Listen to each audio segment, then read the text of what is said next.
The rest of the story. In Tripoli, capital of Libya, there is a rambling villa, a residential complex, the owner of which you never knew. But you'll never forget him now, for he's Colonel Gaddafi's torch.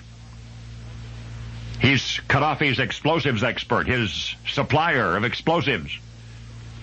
Also perhaps Libya's richest property owner, whose total assets were recently appraised at roughly $15 million. Conceivably, no one man has dealt the world a more crushing blow through Libyan-sponsored terrorism than this man. And this is the rest of the story. April 5, 1986. A West German nightclub blew up. More than 150 people were injured in the blast, and one man was killed. And West German authorities rushed to investigate, and they promptly determined the cause of the explosion. Approximately 5 kilograms of a lightweight, malleable, ductile, non-metallic material known to demolitions experts as C4. Terrorists call it simply plastique, or plastic explosive, the most effective plastic explosive available anywhere.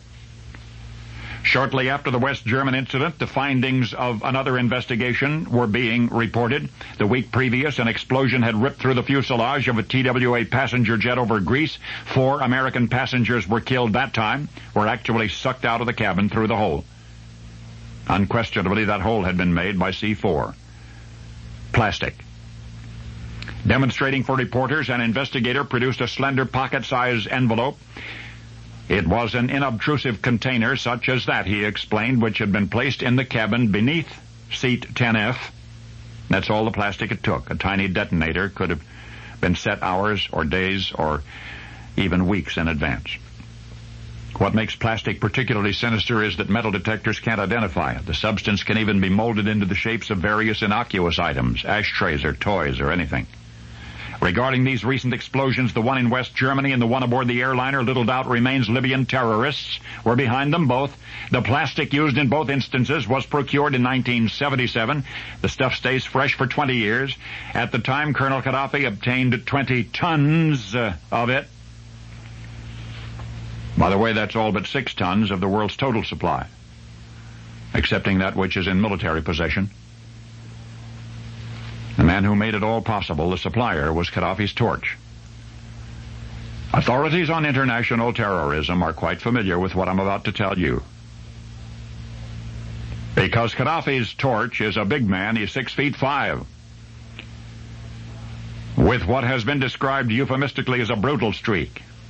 You've learned of his villa in Tripoli. At one time, not so very long ago, he also owned a home in Switzerland, a large estate southwest of London, another of 2,000 acres in Virginia, a $300,000 townhouse in Washington, D.C., his own airplane to get from one residence to another. It was he who supplied Gaddafi with the explosives and their detonators, which have had the whole world cowering. But now he's doing time for his crime. He was caught and tried and imprisoned in a United States federal pen in Marion, Illinois. Marion, Illinois? That's right. Gaddafi's torch is not a Libyan. He is an American.